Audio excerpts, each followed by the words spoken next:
السلام علیکم څنګه یې ته ښه یې روژې ښې تېرېږي وایي بیا داسې ښکلې وریځ شوله نن اومه روژه ده او اختر ته 23 ورځې پاتې دي مبارک شي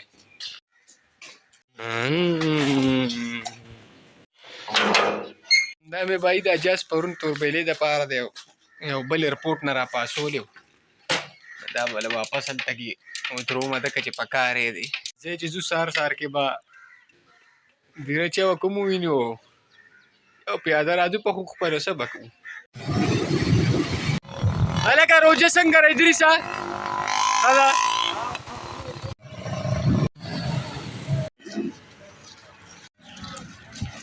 روان یم کور ته او دیره کې خو ماشاءالله ډېر زیات رش و او روژه ده او باران هم کیدی شي انشاءالله چې وشي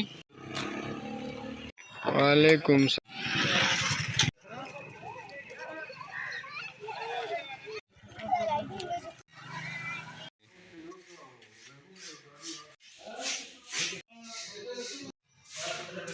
سهار پاڅېدلی یم والله که خوب را دي بېګا وایم خوب نه راته اوس هم خوب نه راځي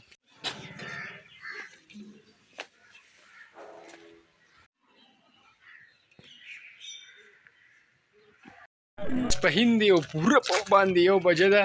او د مونځ ټایم د ارام هم ورته هم لږ وکړو نو دی چې زه مونځ لا لکه دا پکې لا بله مونځ شو خو زما اشنا را روان دی ده سره مخامخ کوم بیا چې دی بیا به کومه روان دی بیا څه کې شوتلو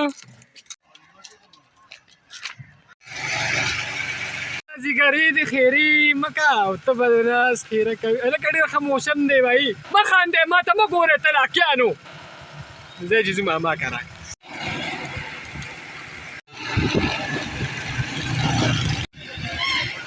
نو خو چې مونږ په دې روژه کې چکر لره وکړو بهي نو باران به شروع شي اوس بیا باران شو یاره والله ډېر ښکلی موسم دی نو بس رسېدم یاره بس دې میره کې هم کله کله سړی خوشحالي اوري داسې ښکلی موسم دی او روژه ده او لکه په بر روانه ده لکه ماحولو لکه دې ته څه وي دې ته وي موسمو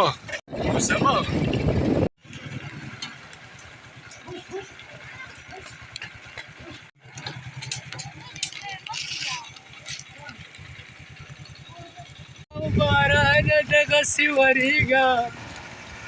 د باران شپه ګلې خپل کور کې تېره پکوړه سموسې چاول آوازونه ما وکړه په سپي باندې خو بل راغی راپسې راغه روان و راجه څنګه لوکاټ ځان له شکو ښه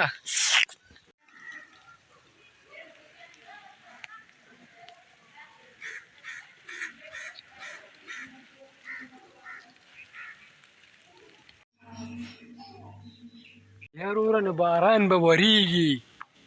او موسم به یخي او ما سره به د مرغو غم نه سوال نه پیدا کېږي نو باران کې دی والله داسې وږي که نه اوس ورته ګوره په لږ ساعت کې به میدان مکمل ډک شي هغه دې راله را شروع شو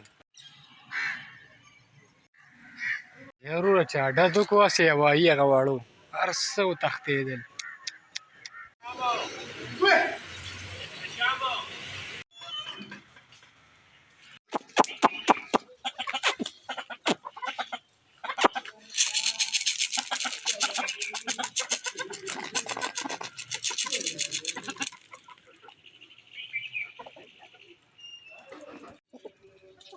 لیک باران کې ټیټې دی اشوک دی یو دی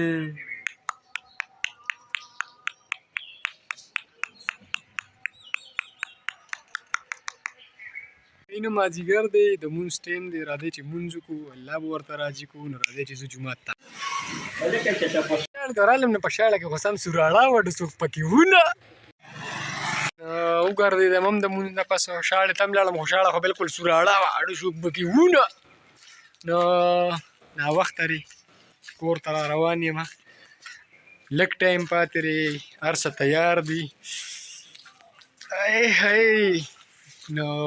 دومره د الله رحم دی په موږ باندې چې اتمه اومه روژه ده چې شکر دی نه چاته تنده لګي نه چاته لوږه لګي الله تعالی دوره 2-3 څاڅکي باران وکړي موږ به د الله تعالی کم نعمت شکر نه ادا کوو ځکه چې ډېر دي را باندې انشاءالله په نیکسټ بلاګ کې به میلاویږو د لوی الله په امان